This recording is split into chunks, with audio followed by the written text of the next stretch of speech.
everybody. Welcome to Take the Black Live, the one, the only, still the trailblazing show that dares to talk about things like sci-fi, fantasy, movies, television, books, dragons, samurai, swords, horses, unicorns, spaceships, lasers, and time travel. My name is Dan Selcke. I'm the editor of winterscoming.net. We talk about all those things, but in the written form. And I'm here with Daniel Roman, another editor of winterscoming.net, who also does those things. And hello, everybody Yes. out there. Good to see you, Bubo. Good to see you, Nicole. Good to see you, Fancy Fan, Martha, Robert, Julie. Great to see you. You came in a good day, but why? Daniel, why don't you fill them in on what we're going to be talking about today? Oh man, it should be obvious from our episode title, if you looked at that on your way in. We are going to talk Shogun today, the FX series that just finished up its run yesterday. So we've got thoughts about Shogun, and also there's some news we need to discuss in Westeros this Of week. We're course, making up for always. last week where it was barren and dry as I don't know, the fields in the Sworn Sword where they're having crop troubles. This week we've got lots to talk about. Um, but yeah, that's what we're gonna get into. So should we dive right into Shogun? Do we need to discuss some things first, or how you feeling, Dan? I think we should, but I do want to respond to Bubo, who I have trouble saying. I was going to call you B2. That's easier for my lips to Ooh, form those words. Who asks I whether we swear. play rock, paper, scissors to determine who's going to be in left each podcast. And Bubo, It should. I don't really know. Um, Left, right. Why can't we all just get along, you know? But anyway, let's move on to talking about Shogun, this Yes. show that's been running for 10 episodes, 10 weeks, which, by the way, kind of nice to have that old-fashioned, just an episode premieres 10 weeks ago, and then we have one every week until it's over. Yeah. It does feel old-fashioned at this point, but I like it because you get to kind of, and this show proved what a good selling tactic it is, because the audience of the show grew every Mhm. week, the buzz grew every week. We got to see this kind of historical drama set in feudal Japan play out over Hulu and FX for 10 weeks, based on the 1975 novel Shōgun by James Clavell. It ended up being very popular. It ended up being Mhm. very watchable, very compelling. And Daniel, now that it's over, now that the series probably finale aired last night, I want to ask you the question. Did the series finale live up to the promise of this historical fiction drama? Why or why not show your work? Um, so in my opinion, absolutely. So Shogun, like you said, it's based on a 1975 book by James Clavell. I have not read the book. I'll put that out there right at the start. No, I'm not Um, a dork. I haven't taken the time to read all 1100 pages of it yet. But my understanding is that the show ends pretty much exactly the way the book ends, give or take a couple of things. I feel like the finale, I kind of anticipated it being a little more divisive than some of Shogun's other episodes because some spoilers here. So spoiler alert for people who haven't watched or maybe haven't seen the finale. Shogun all season is talking about this war that's coming. It's set just before the Edo period in Japan, kind of at the end of the Warring States period of history. And the entire show is about the lead up to this war. And then Shogun, the finale, doesn't really show it. And there was a big historical battle that happens, but it happens after the events of the show. And my understanding, so Leo asked about this in the chat. So he said, "What about that flash forward?" So what I was about to say is we get a very brief glimpse in Toranaga, who's the main lord played by Hiroyuki Sanada, in his imagination. He imagines what will happen in the battle. So we see the battle lines drawn, and that's kind of a little bit of a flash forward. My understanding is the book has an epilogue that shows a little bit of what happens in the battle. So it's interesting because I thought that Shogun had like a very restrained, quiet finale.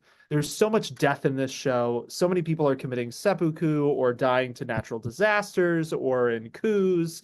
That it was kind of refreshing that the finale slowed things way down and just like gave everybody time to grieve and figure out their lives and what they're doing next. And like that's what it was about. And I think that that worked really, really well for this show. And it was a really impactful ending because of that. Instead of just, feeling like they had to do a big battle because that's what you do at the end of these kinds of genre fiction shows. Um, and I have seen that complaint, like the battle of, I think it's Sekigahara. I might be saying the name of the battle wrong, but that a lot of people wanted to see it, but it's an afterthought. It's just not the story that James Clavell was telling in the book. It's not really the story that the show is telling. It's telling about the people who moved events that then eventually led to that. So yeah, I really enjoyed it. Oh, Leo says I actually meant the old man Anjin flash forward. Um, I'll just briefly touch on that and then I'll toss it back to you, Dan. That actually is my understanding is that that is not actually a flash forward. That is basically a vision of what he fears his life would be like if he were able to return to England, which we find out at the end of the show. He's probably not ever going to. The giveaway for that is that he's holding Mariko's cross in those flash forwards, those visions. They only show up when he's unconscious and right before he's about to do a specific deed, we'll say. So those are like flashes of his subconscious. It's not an actual flash forward, but they did kind of do sleight of hand with that. So yeah, that's my rant about Shogun. I really, really enjoyed it. Dan, you've been watching, but you haven't seen all of it yet, right? So what do you think of it so far? I love it. And I know that we have some people who aren't enjoying it like super duper in the comments. I know that Nicole says that loves the sets, costumes, kind of confusing, underwhelming on the whole. Fantasy fan watched first episode, couldn't get over the subtitles, kind of hard to follow, but sees why it's appealing. And of course, I get that. I am 6 episodes deep in a 10 episode season, and I am loving it quite a bit. I like the quiet laid backness. I mean, it's kind of just when you have good characters, good story, good actors, good production values, it's okay to tell it in a pretty straightforward way. It's Yeah. it's a pretty direct show, kind of meat and potatoes, good storytelling. I'm loving Yeah. it. I also love the idea of a finale that kind of previews a huge battle and then decides not to make that the climax. 'Cause I think we're so conditioned now, Oh, yeah. probably for like the past 20 years of filmmaking, and especially since Marvel took over everything, to expect a huge action scene to be the climax of everything. Like a battle is what something climaxes with. I am trying, and I'm going to blame Marvel for it. I'm going to go ahead and just, like Avengers Endgame is one of the biggest movies of all time. And it basically is leading up to this giant, huge fight. And that's what we expect. We expect special effects. We expect CGI armies. We expect folk flying through the air and battling each other. Even on Game of Thrones, couldn't really get away from it. Like Yeah. the big violent destruction of King's Landing was kind of the penultimate episode. And then I can't believe I'm doing this again. I didn't mean to. I'm sorry. Um, like Jon killing Daenerys, just for example, is this much more intimate moment. And it could have been a huge climax, but you shove it into like the first half of finale episode as if it's not worthy of like a big finale by itself. Yeah. I think that instinct, the expectation that a big exciting thing is what you build up to is very ingrained in cinema, movies, TV, Hollywood in general. And for a show to eschew that because that's not the right way for the story is cool and subversive and Yeah. different and exciting. And I haven't gotten to that point yet, but I'm looking forward to it. So kudos for Shogun for doing it their way. I don't like Frank Yeah. Sinatra or Johnny Rotten. And for just knocking it out of the park. Yeah, I totally agree with that. I was going to bring up Game of Thrones because I think we can draw, there's a pretty clear line, I think, to be drawn to like seasons 4 through the end of the series in terms of like establishing that trend of like we need to have a big showstopper battle, because before that Thrones didn't always have that. And after that, they made up a few that aren't in the books like Hardhome, so that they would have like basically almost one every season through the end of the run. And then we've seen other shows kind of take from that. So like The Witcher is another good example of this, where season 1 they have this battle with the oh gosh, the name of the battle is escaping me. Sodden Hill. They show the battle of Sodden Hill with the sorceresses, with the Nilfgaardians. It is fun, but that's another pretty good example where in the book, Sapkowski very purposely doesn't show the Battle of Sodden Hill. He does exactly what you're talking about with Shōgun, where he focuses on just Geralt and what Geralt goes through hearing this battle happened, and then assuming Yennefer and all these people he knew had died in it. So the show kind of, leaned into, well, we need to have a battle every season because that's what shows do. So I found it really refreshing that Shōgun did the opposites, and bucked that trend. And I'm seeing a lot of people in the chat saying, Julie says, not a huge fan of subtitles, but still enjoyed Shōgun. I saw a few other people say that. And yeah, Shōgun is a show that really does, like, you have to close watch it. It's not a very good multitasking show. Like, it's kind of interesting. There was a report that came out, I think earlier this week, about a Netflix exec basically giving notes back on some series they were considering, saying, dumb it down. It needs to be more of second screen viewing. David Chase. Yeah, people need to be able to look away and look at their phone and whatever. And Shōgun is not that kind of show, like, at all. They just were like, we're not going to talk down to the viewer. They put a lot of effort into translating the script into Japanese, and then again into like period Japanese, like classical Japanese for this time period, and then back into English for the subtitles. So there are all of these things where they really put a lot of effort into the scripts, into the design, into every aspect of the show. And yeah, I think it has really worked for them. I think it is definitely in the conversation as one of the best shows of the year so far. Oh yeah. If not the past few years, because it is, I can understand some people maybe not loving it because it is a specific kind of like fairly dark show, fairly straightforward. It's not like reinventing the wheel, like you said. But it does everything it does so well, right down to the costuming, like everything is just fantastic. So yeah, Shōgun, is it the best show ever made? I don't know, but in the history of planet Earth, maybe the history who's of the to planet say? Earth. It's definitely in the conversation, I think, for one of the best limited series that has been made, which is kind of awesome because this is not the first time Shōgun has been adapted.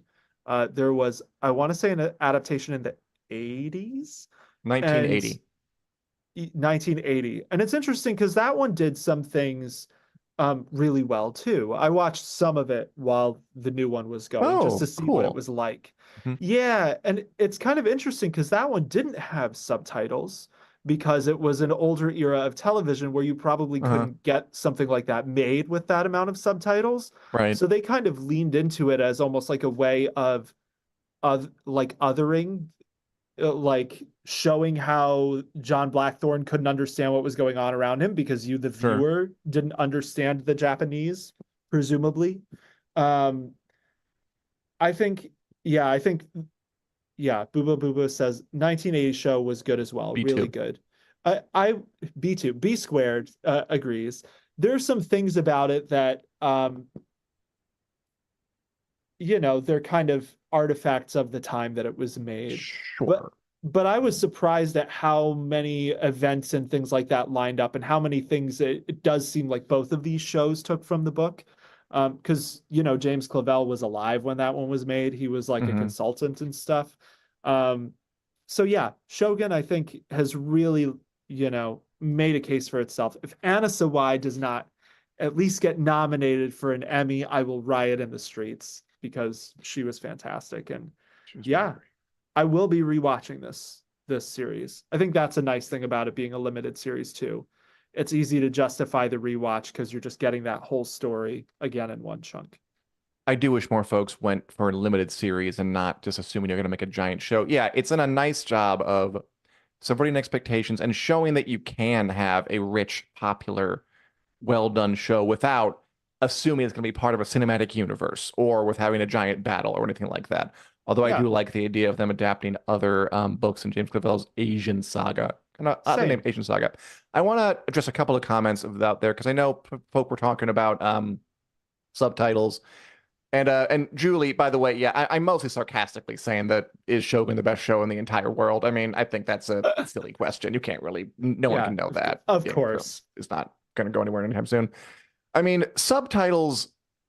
It's not like people haven't enjoyed watching subtitles just since the second screen revolution. Like Sure. folk have struggled with subtitles for a long time. And I don't think there's anything wrong with that. If folk are saying like I couldn't do the subtitles, I don't really enjoy subtitles. That's not abnormal to say.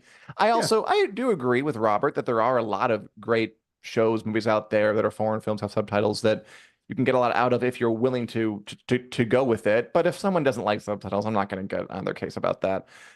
It does look like it's a good sign. Shogun's a good sign for a lot of reasons because folk were clearly willing to go through the subtitles and enjoy it anyway, which is a good kind of open us like one floodgate potentially.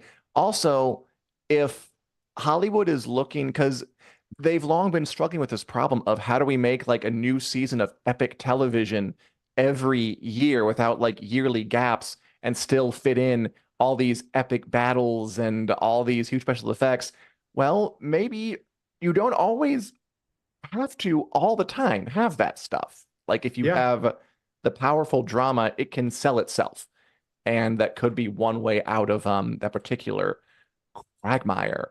But yeah, love the show. I'm glad it found a big audience. As Leo points out, yeah, Parasite won the first foreign film with subtitles to win a Best Picture Oscar. And it was amazing. Subtitles are good. And as Bubo says, in Ukraine, we have good alternative subtitles. English, it's dubbed, or other language background, one voice translation. In this case, you understand they speak foreign language. Yeah, there's always been lots of ways around it. Sure. And I'm sure we'll keep experimenting with that as the world just grows closer together, as technology spreads its loving arms around the entire globe and hugs us tight. Yeah, and I do think, Shogun, it's interesting. Like, I wouldn't want to watch a dubbed version of Shogun, honestly. And like, granted, I'm biased because I don't mind subtitles, but subtitles it's just a slightly different viewing experience than being able to hear. Like, it's just different. It's not better or worse. But one thing I like about Shogun is that language barriers is a whole point of the show. True. Like these are not subtitles that are there just for the hell of it. Like who understands what and how people are interpreting different language things. Like that is like at the heart of this show. So this is an instance where it does feel like the subtitles are not only necessary, but they work so well. I think they're also some of the smoothest subtitles I've seen in a show, where they really work very well in each scene. But they actually tone some of it down because, Blackthorn is supposed to be speaking Portuguese for most of most of the series, and they made the Portuguese English so that to emphasize that language barrier theme rather than just having it be an entirely subtitled show, because the logistics of having people speaking Portuguese and Japanese on the set, it ended up. I read an interview about this where they said it just kind of was untenable to be doing that, especially for like Anna Sawai, who needed to be fluent in two languages to do her part. But yeah, I think it's interesting that you say this kind of represents a way that streamers could get around that need for the big spectacle that is now making shows take 2 years. Shogun is proving like maybe you can still have good shows without dropping, tens of millions on these huge battles and stuff that are going to take multiple years to film. And I do think there's something to that, like, because Game of Thrones was so huge and the idea that like fantastical or medieval like spectacles are now a thing that viewers expect, that streamers are Mm-hmm. like, people expect this, we need to have it. Um, I just make good television. I feel like just make good television and people will come for it. It's almost kind of shocking to look back at some of these older shows like so Black Sails came out this past week, Did and it? it did. I may have mentioned it just once or twice, but I've been shocked when I was writing about it to realize that it released 4 seasons over the course of like 3 years, Yeah. and it does have big ship spectacle things too. So yeah, I hope that, I don't know what lessons networks need to take from Shogun, but I hope that they take them. I really hope FX doesn't try to force through some kind of sequel or something. Like, let them do another book from James Clavell if they want, but Which I would you watch know, that. I would I would fully watch totally. another James Clavell book. Yeah, I mean, quality takes time, as Marjorie Terrell once said to that religious crazy person. And Nice. Julie, I completely agree with you. Yeah, it's not a second screen issue, which is a whole kind of other thing. Like again, subtitles have been long objected to by some people because you have to take your eyes away. Yeah, And that's I think you fair. can get better at watching them. I think it's almost Yeah. like a little skill that just not everybody develops. Just it's fine. I do like. We'll move on, but I like what you said about this show kind of use like the subtitles being an important part of it because of the Yeah. gaps in translation. Like the whole meme that resulted from this one is John Blackthorne ranting about something like, Yeah. why did Bran become king? It was crazy. He didn't have anything to do. He had the worst story. They said he had the best story. It doesn't make any sense. And they ended like that, and John got to the wall. It's crazy. And then she translates like the engine doesn't like the end of Game of Thrones. Just like really Yeah. just kind of that was funny.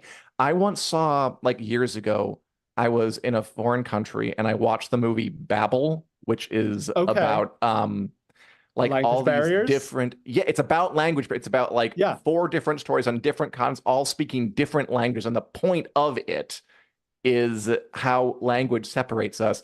And they dubbed everything into Spanish because I was in a foreign country at the Oh. time, Oh, which gotcha. like well this makes no sense. Like the whole point of the movie is undermined if you dub it like this, Yeah. which is not true of every foreign film, obviously, or every film, but there are those things that kind of make the subtitles and language barriers part of the point. And I think Shogun's one of those.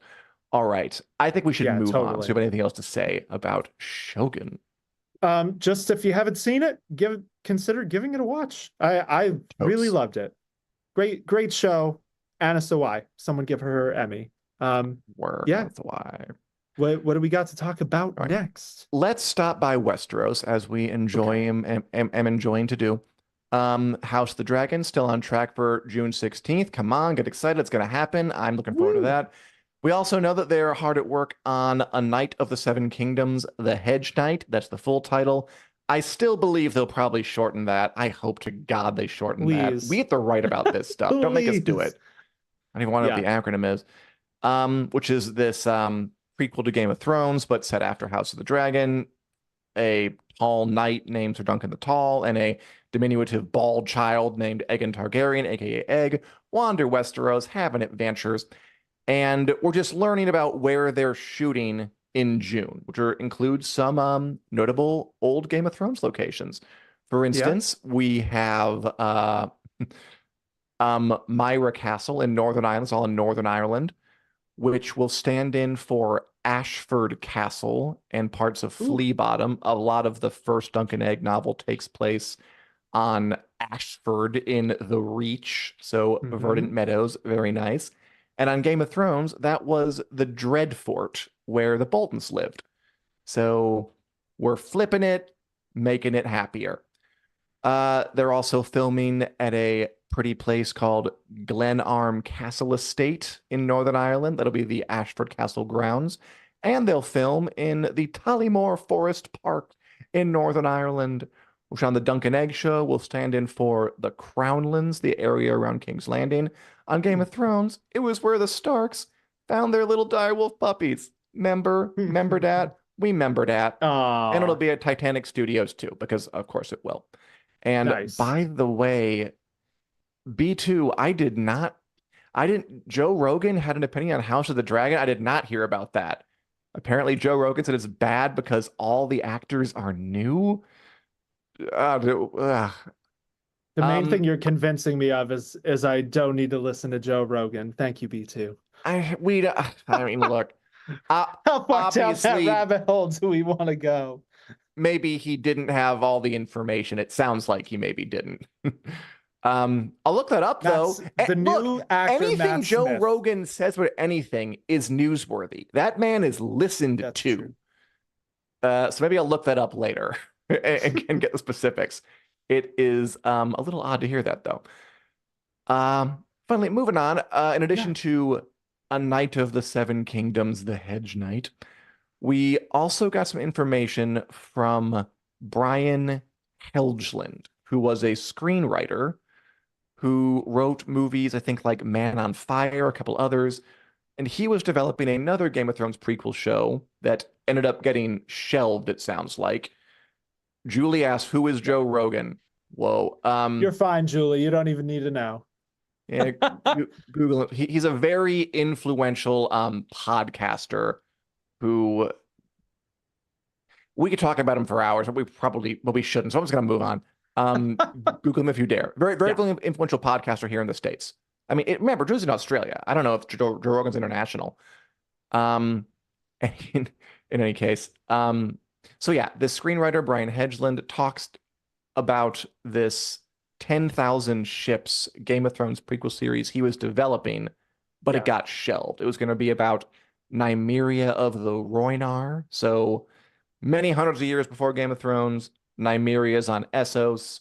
She piles her people into a bunch of ships because she tried and failed to fight against the Valyrian Empire of the time with their dragons and their fire and their cruelty and their tyranny and their blood magic, and decides, we gotta go. This place sucks. We're leaving the continent. And they were nomadic wanderers for a while, eventually end up in Dorne.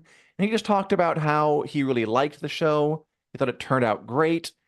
The show is going to be about like basically Nymeria is Moses and she's leading her people on this nomadic journey through not a desert, but through several oceans. They go on land, they get chased back. He said it would be like what did he say? It would be like Ray Harryhausen's Sinbad films mixed with Uh, the Odyssey, Nymeria's uh, Odysseus. You do you like Ray Harryhausen or do you like the Odyssey or do you like both? all of it. What? Oh, I like okay. all of that, Dan. But no, I grew up on the Ray Harryhausen Sinbad movies. They were some of my first introduction to this type of Oh. genre fare, we'll say, like Sinbad Seven Voyages and I don't remember the name of the other two, but yeah, they had like stop motion animation creatures. They're old movies, but he's, you know, a legend of that type of creature film from the early like 60s, I want to say. 60s, and like Clash of the Titans. That was another one of his. Um yeah, not so Nymeria, that you pointed out the Ray Harryhausen thing, because when I read that, I was like, ah, damn you, HBO, for taking this away. I really wanted this. And I do think this would have been an interesting show. So, like, Nymeria lived in Essos. There was a big battle with Valyria, and then she basically is the one ruler of the Rhoyne who decides to leave. The other ones stay and they get toasted, if I remember right. This is all in a world of ice and fire, which is all they had to draw from. There's really not a whole lot of information. But yeah, Nymeria goes. So some things we would have seen in this if they had made this show. So Thorios, maybe I'm saying that wrong. The southern continent that never features in any other Game of Thrones things. Uh, Nymeria goes there. And then we would have seen early Dorne, and it's kind of like they have a flotilla of 10,000 ships, which is the name of the series. And each time they land somewhere, they get driven back out to sea, basically, because there are diseases or slavers or whatever reason, and they lose people and they lose ships along the way. It sounds like it would have been interesting. I'm also not super surprised they might have opted not to do this, just because It's not now. it just not, yeah, they could come back to this one at any point, you know. it's not like they're going to have that much more or less to work with in the future, because this is a historical thing in George R. R. Martin's world. He's not writing a Nymeria book or anything like that. But yeah, so it is sad to me that this was shelved for now, but I think makes sense. It's cool to hear a little bit more about it. Um, Yeah. yeah. And also, obviously, this is the Nymeria that Arya Stark's direwolf is named after. Just to keep tabs on that too. Indeed it is. By the way, I looked it up. Joe Rogan was mad about the actors changing halfway through the first season of House of the Dragon. Although I just looked it up. I don't know how he missed this back in the day. Um, he was Yeah. mad like exactly around the time that it happened, like that it switched. He used some profanity. He called some folks idiots. But that's the problem with Joe Rogan, isn't it? Just that he tends to kind of not think through his takes that much, just kind of spouts off. And because he has so many passionate followers, it becomes news. Even though, like, Yeah. I remember that there were quite a few folks who didn't like the switchover, and Sure. then they embraced it, and Emma Darcy became the breakout star of the season, and it all worked out. But Yeah.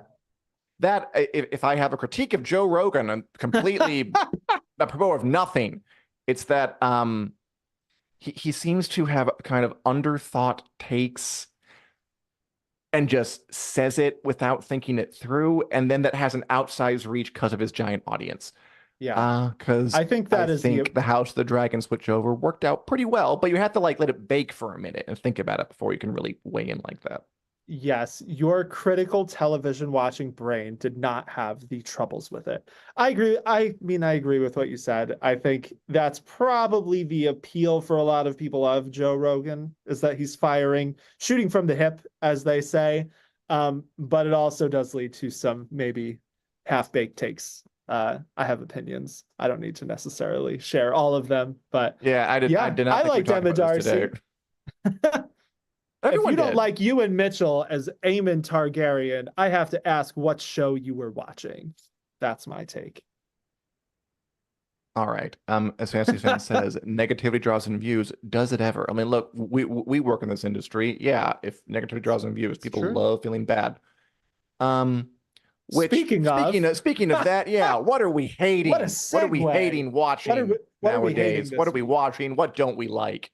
And will you do that with us? Somebody said earlier that Fallout is their favorite show of 2024 so far. There's been some good TV, by the way, in There like 4 months has. into 2024. Three Body Problem I really liked a lot. That was The great. Fallout show I'm still watching is fantastic. Yeah. You're Shogun, I enjoying it? think is oh yeah, totally, of course I am. Cool. Shogun is terrific, and now it's over. So kudos 2024 so far. Good on you. And there's some other big stuff coming up. I think tomorrow we got Dead Boy Detectives, which is kind of a Wow. Neil Gaiman adjacent, sort of kind of YA skewing goth boy detective show that I may or may not watch. I am interested in the second season of Interview with the Vampire coming out on Oh, May 12th nice. because I loved the first season. Thought it was real dark, dripping in atmosphere. I want to see more of that very, very badly. I am interested in the new season of Doctor Who, May 10th. I am an on and off Who person, and this might be an on year because a lot of buzz about it. Uh, People are talking about this one like they haven't about the show in a while. I might check Yeah. that out. And then I will of course be watching not really fantasy or sci-fi, but the third season of Hacks comes into May, on the Oh, Max nice. on May 2nd. That is a great sitcom. I'm watching that as well. Daniel, anything you're watching? Or Nice. anything anyone out there you're watching or looking forward to? Sound off in the comments. Well, I mean, you mentioned Fallout. I've seen Fallout. I want to say I'm partway into my third watch of it right Yes. now. So I've been really, really enjoying it. We are enormous Fallout fans in our household. My wife has played an insane Hmm. amount of them. I've been playing them for years. So fun thing with Fallout. The games are getting like a huge boom from this, which we kind of expected, but Fallout 4 has like sold 4,000% more, like some insane number more copies since the show dropped in Europe. and they're actually patching in new Of stuff course. tomorrow into Fallout 4, which is like a years old game at this point. But they're adding some stuff about the Enclave, which is a faction that didn't appear in that one that was in the older games that shows up in the show. So that's something I'm looking forward to. But in terms of television, aside from Fallout, and aside from Shogun, which I just finished, um, I am watching the final season of Succession. Oh, Finally, kicking. it's great so far. You know, stuff's going on with Pierce. The Roys are there's a Pierce, schism yes. forming between the Roy siblings. Um, Bubo says, "Are you a fan of Fallout 1 to 2 or 3 to 4?" To that I say, I don't deal in these hard splits. I like them all. I like New Vegas. I like Fallout 2. I like Oh, Fallout how 1. magnanimous of you. I think the fandom, it's so funny to me how everyone is opinionated about which one of these games they think is best. And Of course. since the show has come out, it's been a lot of people being like, this is so great, this show. And then let me use that as an excuse to shit on every other game aside from the one that's my favorite. I like them all. I'm not too biased. But so aside from Succession, aside from Fallout, aside from Shogun, you're right. It's a lot of TV this year. It's a great year for Stuff. TV thus far. Um, but not great TV. I watched Rebel Moon Part 2, The Scargiver, which is the new Zack Snyder movie that's on Netflix. Yes, and it is deserving of the gavel. I Doing slow-mo. Oh, yeah. That was better slow-mo than some of the slow-mo in the movie. Yeah, so I didn't love um Rebel Moon. Didn't love is like an Not understatement. alone. I thought it was pretty bad. I can understand why some people enjoy watching it. I think it's an entertaining movie. I watched Looks it with a good. large amount of alcohol, and I think that is the ideal way to watch Rebel Moon. Because yeah, Bubo says it's a real disaster, and it is a little nonsensical. This is one of those instances where they split it into two movies to try and milk the most they could out of it, and the pacing was just completely blown to hell because of that. So like the first part had character development, the second part picks up right where things left off, and as a result, like people are like making out like 10 minutes into the movie, and there's like no Fun. chemistry, and they didn't build any thing about the relationship. There people are dying. Yeah, it really, the split didn't really work for me. And I think the first movie felt more climactic, even though this is supposed to be like the big battle they were all preparing for. Like Right.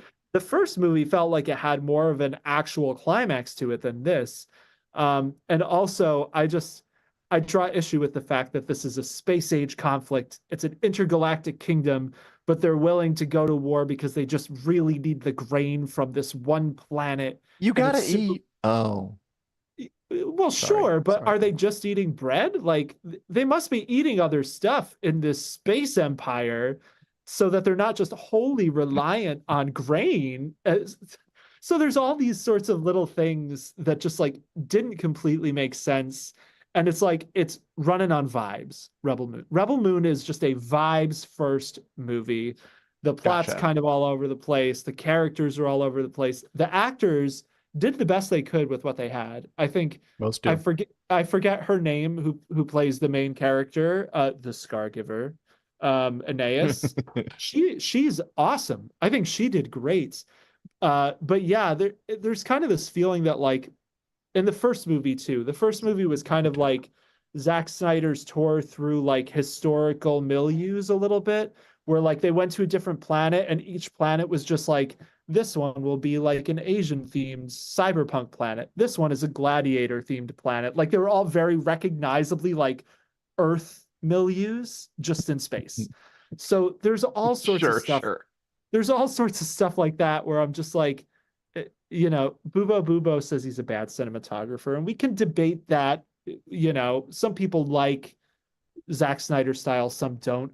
But I think Rebel Moon is a really good example of the danger of having someone in charge of story and in Hmm. charge of also making sure it all looks cool. Because I think Zack Snyder very clearly had ideas about what would make it all look cool, and the story almost feels like an afterthought in a lot of ways. The costuming is also just all over the place. I don't want to hate on Rebel Moon too long because, It's you too late. know, negativity. Um, oh yeah, the blurred background. There you go. Producer Richard was asking about that just before the show. So yes, blurred backgrounds in every single frame, slow motion wheat harvesting, slow motion stabbings. It's it's a movie that happened, and we may be getting like 4 more of them. So I buckle mean, in, maybe. people. With the response it's gotten, I don't know, man. I'm not sure if that's going to happen. I know it's being watched, but I feel like it might have a steep drop off. Most of our commenters obviously seem to agree with you. Didn't do it for Yeah. Nicole, didn't do it for B2. Here's a question. Is Zack Snyder our most polarizing popular filmmaker working today? Oh, that's you know what?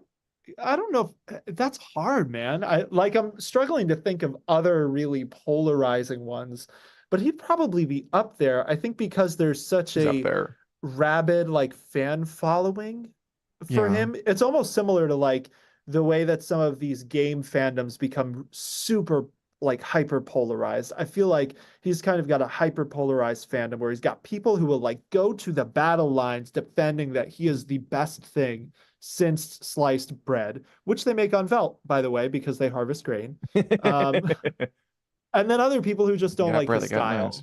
style. I always liked Zack Snyder, but I have to say, the more I hear from him lately, and the more of his recent movies I see, the less I like him.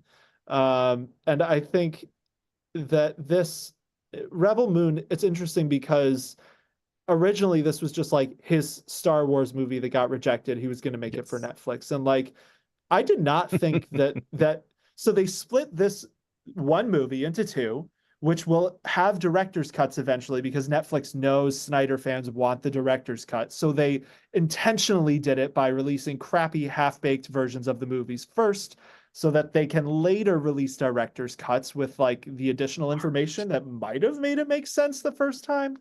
Um, but the thing that really bugged me is that Rebel Moon Part 2 doesn't really end on a satisfying, complete note. It's like the battle happens and then they end it. And it's like, again, Rebel Moon Part 1 like had a bigger ending. So I don't understand the thought process at all. So yeah, I Rebel Moon, The watch it if industry you want to get very wasted drinking every time there's slow motion. That's all I'll say for it. the industry is still reckoning very much with how does everything need to be a cinematic universe or Yes. doesn't it? Um, Yes. this feels like a symptom of that. I mean, and Agreed. with Zack Snyder also, they gave him like a cinematic universe to do before, and it famously didn't work out all that well. The Mhm. DC cinematic universe. So it's a little odd that he was able to convince Netflix to give him this much money to do this again.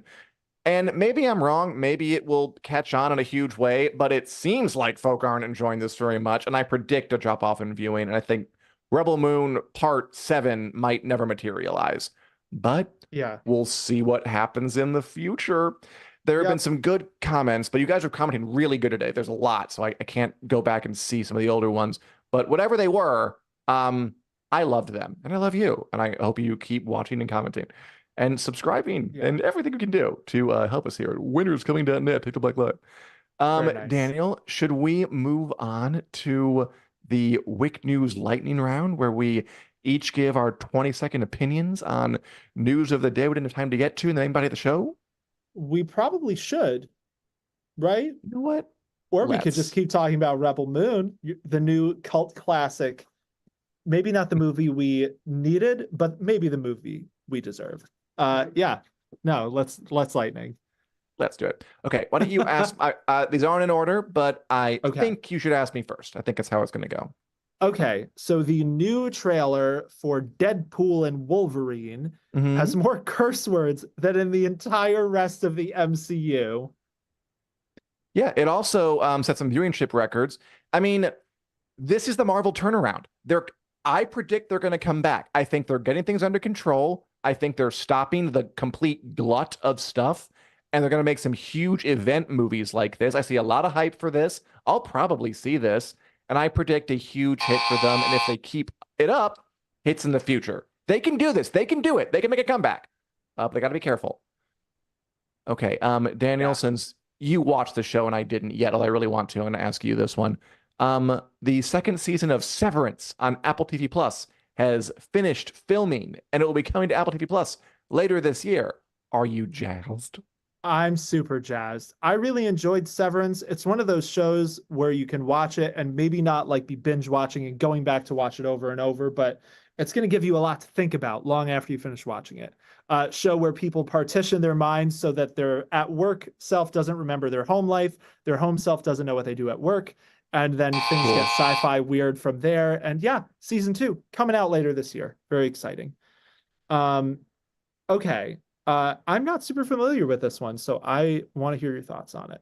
So Park Cool. Chan-wook is producing an Old Boy TV show. What does this? What is that? Yeah, Park Chan-wook has been a South Korean director. He's kind of like a precursor to the Bong Joon-ho's and Parasites and like Squid Games, like all the big South Korean like invasion that we've had culturally the past couple of years. Old Boy is a really influential movie from the early 2000s, an action movie. There's a famous scene where a guy like kills 80 folk in a hallway with a hammer. It was very big at the time. I'm looking forward to it, and may the South Korean invasion continue. Uh, Daniel. I like this one. You know what? I'm gonna go and ask you this because I feel like you have opinions on this. All right, I'll ask you that one. We can Okay, whippity swap. Daniel, Zack Snyder, going back to this, has plans for his Rebel Moon trilogy to last for 6 movies. I put this in here before I knew you want to talk about Rebel Moon in the body of the show. What do you think? I think that a trilogy is not 6 movies, and I think as long as we think that a trilogy is 6 movies, we're going to have issues making a good trilogy. And also, I think it says it all. I'm sorry to everyone. I hope And you're apparently like trying to guard yourself from falling rocks. I am. Yes, the falling rocks of Zack Snyder fans that they're throwing at me. Okay. So yeah, I don't know the deets of this, so I'm glad you swapped these. Because this is interesting. So Star Wars Andor creator Tony Gilroy says season 2 of Andor is the most, quote, important, end quote, thing he's ever done. Important is a word that can mean many things. It's important because it's the most like eyeballs in the thing. It's a Star Wars branding. I am still very impressed that a Star Wars TV show set in the galaxy far, far away managed to have opinions on revolutions, prisons, and like real world things. I can actually believe that's true, like what he's saying, Same. which is kind of crazy for a Star Wars thing. So bring it on. Yeah. Hey Daniel, look at this Yes. picture. It's noted actor and Miley Cyrus ex-boyfriend Liam Hemsworth Ooh. reading scripts for The Witcher season 4 with other cast members. He is, of course, replacing Henry Cavill as Geralt of Riviera. Yes. Yeah, so here he is with Anya Shalatra, who plays Yennefer, and Joey Beatty, who plays Jaskier. It's exciting to see that The Witcher season 4 is moving along. They are finishing with season 5. I've seen a lot of really lame headlines like The Witcher got canceled. It Oh didn't yeah, get canceled. This is just where the story ends. We've been expecting 5 seasons for years now. So yeah, curious to see what happens there. But speaking of The Witcher and maybe things that Yeah. actually did get canceled, The Witcher spinoff, The Rats, Mhm. that is either dead or it's getting repurposed as flashback episodes, or just flashbacks in the main Witcher show. Yeah, they're gonna have the Witcher spin-off show about like characters we don't know doing Robin Hoodie, but make it murder kind of things. Bad idea. Like Netflix loves these cinematic universes. Rebel Moon, Army of the Dead, The Witcher. It just goes from zero to cinematic universe so quickly, and it's not a great idea. And it's probably for the best that just make one good show. And if people love it, then like you can focus on it later. That's my opinion. Is it just me or Mhm. Okay, never mind. Um, What was that? I Now feel I'm like this is going very curious. quickly. I don't feel like it's 20 seconds. I feel it's more like It's a 6, quick but 20 seconds maybe at it's just best. in my head, and I don't want to complain about our wonderful production because that's psychotic. All right, Daniel, final thing, a show is near and dear to your heart. Yes. Seth MacFarlane, noted man behind such shows as Family Guy and The Orville, gives an update on the long in gestation 4th season of the Star Trek homage, The Orville. He just says, there will be more. Do you believe him? Yeah, I do believe him. I don't know that there will be more of an Orville television show. I really, really hope that there Ooh, will be. But so this comes from an interview where basically he said the Orville was a passion project. I say was, but I don't really mean was because there will be more. So he's also written like a novel in the Orville world. oh, So my impression is one way or another, he wants to do more Orville. I hope it sure. ends up being a show though, because they really had something special, I think, with that show. I didn't think about that. You're probably right. Oh, you probably are right to like write a little comic or something. It's too bad. But maybe, Yeah. yeah, we'll see. A But limited 2-issue comic run wrapping up there'll be more. long-standing plot lines. Please don't do that, Seth Leo does not MacFarlane. believe him, which I agree is sad 'cause it's a good Uh show. yeah, Um, we'll keep you updated. We'll keep you updated in so many things. Both yes, here on all the Take the things. Black, which we stream every Wednesday at 2 p.m. Central Standard Time, 3 on the East Coast, and noon up at California A, and 1 on the mountains if you live up there. Um, and over on winteriscoming.net, we write about this kind of stuff all the time. Uh, please, if you're not busy, give us a subscribe, give us a like. I'd ask you to comment, but I know you're already doing that. Love you guys. Thank you for that. Yeah, or download us in podcast form at iTunes, YouTube Music, wherever podcasts are available. Thanks so much for watching. We'll see you next week. And to Zack Snyder, I just say,